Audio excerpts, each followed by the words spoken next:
So I just did an intro, guys, but I didn't record it, so here I am again. This video is called How I See the USA as a European after a month there. We've never checked this channel out before, so I'm interested to kind of learn and meet them. I think it's 2 people. I'm not actually sure. I'm just going off this picture. Yeah, make sure you guys like and subscribe. I think we are recording tonight, so if we are, check out the channel. And James potentially will have set up the stream if we are going to be streaming. This will probably be going out before. So yeah, check it out. Probably be 10 EST, well 10 GMT.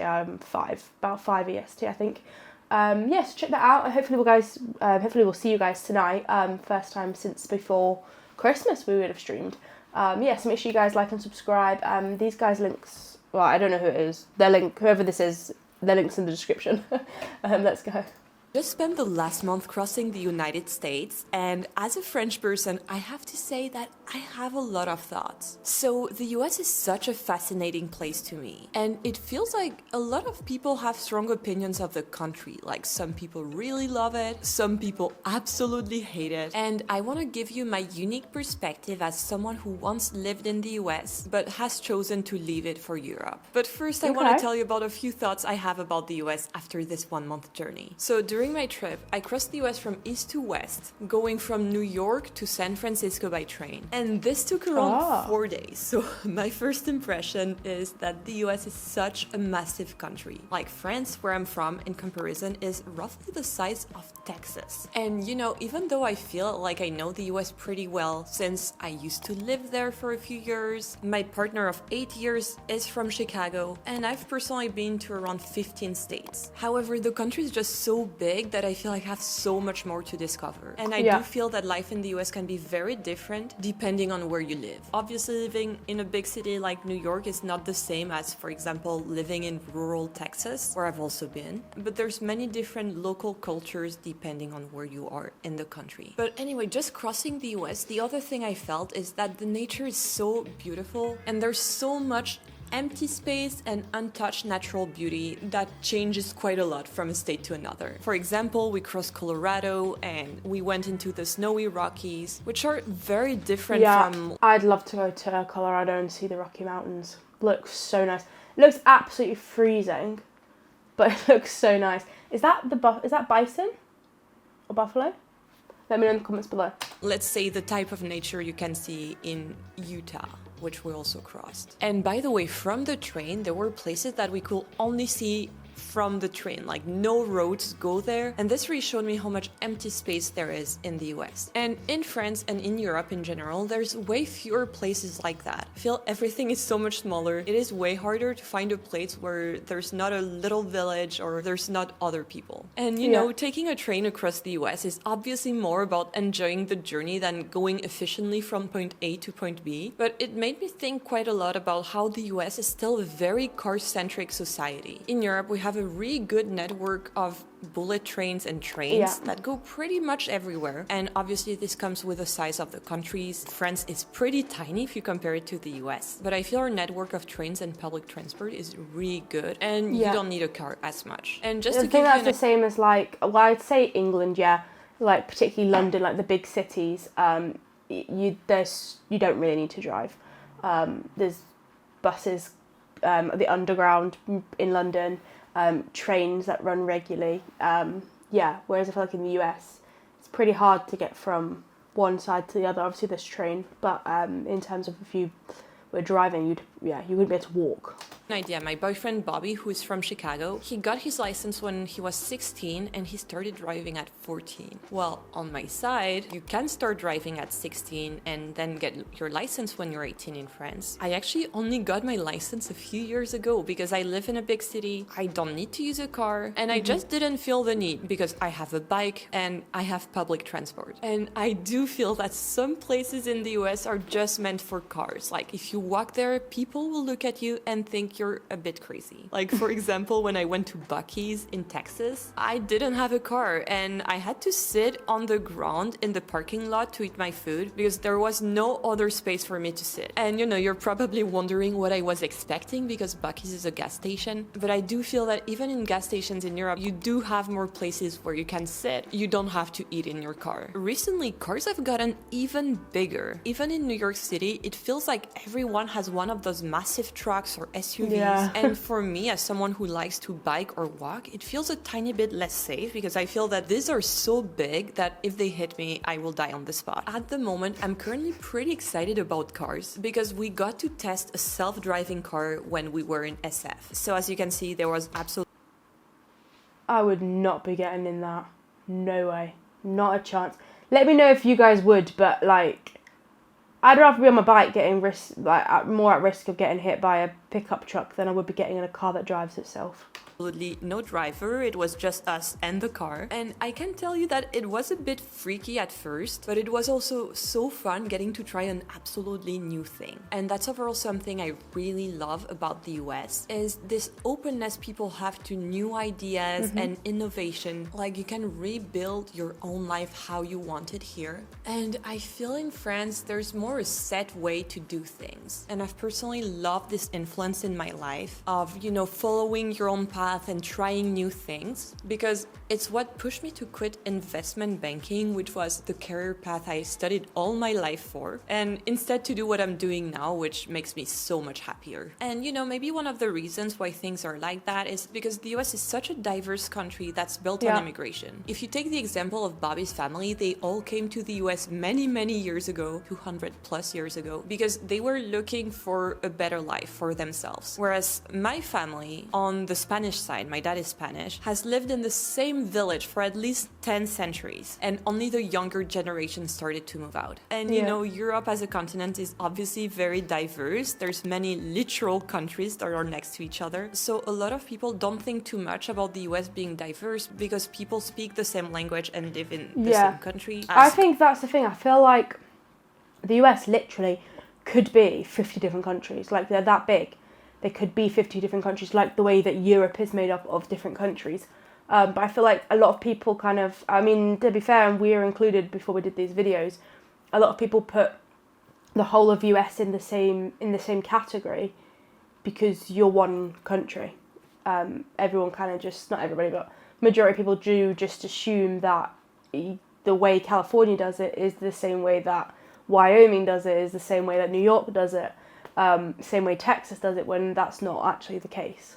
Compared to Europe, where I can take a 2-hour train and be in a fully different country with a different language and a different currency. But in the US, there's actually many communities from all over the world. And one thing that surprised me at first is how important heritage is. Like, people will tell you I'm half German, I'm Italian, when they mean obviously one of their grandparents came from one of these countries. And one thing that actually shocked me is that people will actually ask you directly about your ethnicity. Like, people will ask you, what is your ethnicity? In France, this is such a big no-no. Ethnic statistics actually were forbidden after World War II. So you can't just ask people their ethnicity, for example, at a job interview or for anything that's official. And the first time I was asked about my ethnicity, it actually made me feel super bad. I was like, why do you want to know? Why does it matter? Because it has been ingrained in my mind that it's just another tool for discriminating against people. There's way more to this topic, but this is supposed to be a light and fun video, so we won't get too deep into that. To keep it light though, one thing I do love about the US is that people are so nice. It is so easy to talk to people. In the train, we were seated next to complete strangers, and it was just so fun to talk to them. We had great conversations, and that has been I'd love to do this train. Let me know. Can someone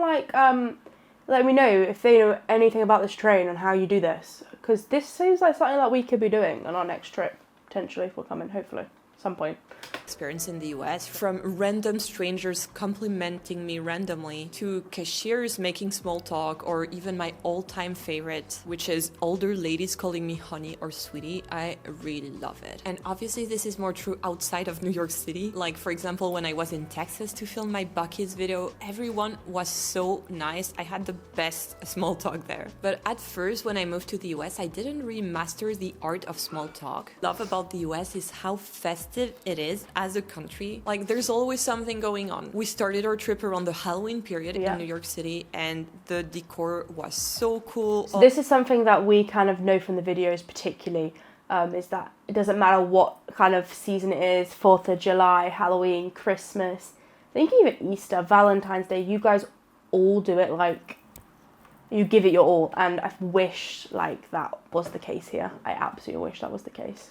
All the houses had this very spooky fall decor. People dressed up on the day of, little kids were trick-or-treating, and that's something I've personally took from the US culture and added in my everyday life. France is not as festive as the US. We do celebrate holidays, but it's a bit less intense. It's maybe more seen as a religious thing. So now I'm pretty much celebrating everything. I'm doing Halloween, Thanksgiving, Christmas obviously, was already doing it, Valentine's Day, Easter, 4th of July, you name it, I'm gonna celebrate it. And I've also seen this festive atmosphere in sports. Over the years, I've become a bit of an NFL fan, and a lot of people have commented about my Chicago Bears mug, and I know it's a tough team to support because they do tend to lose a lot, but it has been so fun. Like, I feel sports in the US is way more inclusive and family friendly, where I do feel sometimes in Europe, and of course I'm making a big generalization, people use that as an excuse to get drunk.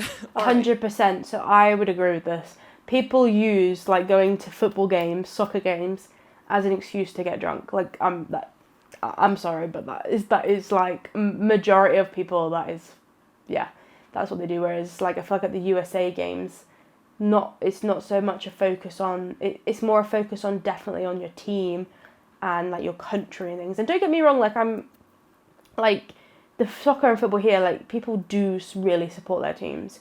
But the whole going to like, whereas like for your sports games, like you do the tailgating, the family atmosphere and things like that. Whereas like they all go to the pub. So I've said it. If you're a European sports fan, just come at me in the comments. That's just my personal opinion. But you know, those game tickets, they're very expensive in the US. And that's a thing that I'm not always a fan of. I feel the US as a whole is more of a consumer society than France. And of course, we can't idealize France. France is also a consumer society. But I feel a lot of things in the US are made to make you spend money. And you know, as a whole, it's way nicer to shop in the US. The return process is so much easier. There's usually no questions asked. When in France, you're not always sure a store is gonna take your return. There's so many sales in the US, and I personally like making bigger purchases, like when I bought my computer or my phone in the US. But in return, there's more big chains, which I'm not always a fan of. I do try to go to those smaller shops, like this super cute bagel shop that we went to in New York, instead of, you know, bigger chains, because I feel these have a soul, like they feed me on a deeper level. It's so nice to see the people who actually make your food than, you know, just eating food that's industrially made. But I won't go into too much detail because I've already made so many videos about food. Obviously, people have bigger houses than in France, and people tend to shop more for stuff, always getting the newer thing, newer car, newer clothes, phones, and so on. And you can really see that at thrift shops in the US when I thrift. There's always stuff from that season that's also being sold in shops right now, or from just a few seasons ago, whereas in France, in thrift shops, you can find stuff that's way older. The other thing that kind of surprised me is the cult of credit cards. People love like having credit card points and talking about credit cards. I do feel while points are great, there's still money that you have to spend, and credit card debt is more of an issue in the US than in France. Another thing that's different in France, I feel like in the movies as well, like they do kind of say, oh, you've got your credit card, like they use their credit cards in the movies, but that could just be a movie thing. I don't know if that's a day-to-day thing, but I definitely I kind of knew more about credit cards from like watching movies. the price that's shown, for example, on a restaurant menu is the price you're actually gonna pay. All the prices are inclusive of tax and tip in France. And don't even get me started about tipping, because I do feel things have gotten a bit out of hand with the iPad machines. I always try to tip generously, and I always feel like I'm disappointing someone or I'm not tipping enough. And this really adds up. For example, I'm not getting as much coffee outside as I used to, because now with the iPads, I feel bad if I'm not giving a tip to the person who gave me a drip coffee. Anyways, I had promised you to tell you a bit more about why I left the US and if I would ever return. And the main reason why I don't live in the US is because when I was living in New York City, my visa was tied to my employment in investment banking. And when I became self-employed, I could only visit the US and not work there. So it was just easier to leave. At the moment, in any case, I would not qualify to be a permanent resident because I am not anywhere more than 6 months a year. Obviously, there's more to that, so feel free to leave a comment if you're really into immigration stuff. But if I had to go back, I would definitely want to be close to friends or family. So New York City, where I've lived, I have a lot of friends there. It has always felt like home to me. And I also love Chicago, where Bobby's from. We also have a lot of friends there, and it's always fun to visit and go back. But I wouldn't be against trying another US state. During my travels, my two favorite US states were Colorado for the nature and also Texas for the people and the food. As much as I love Texas barbecue, I'd probably miss the food quality in France. And if you want to know more about what I mean, I've made a full video breakdown comparing the food quality in France to the US. And you should go watch it next. I'll see you there. Wow, that's a bold statement. That was really good. She seems really lovely. If she's got any more videos you want us to check out, let us know in the comments below. That might be a good one to do, the food quality difference between France and America. But yeah, and also, could you let me know about the train? Because that seems like a great idea, that train thing. Yeah, let us know in the comments below, and have a fantastic day, guys.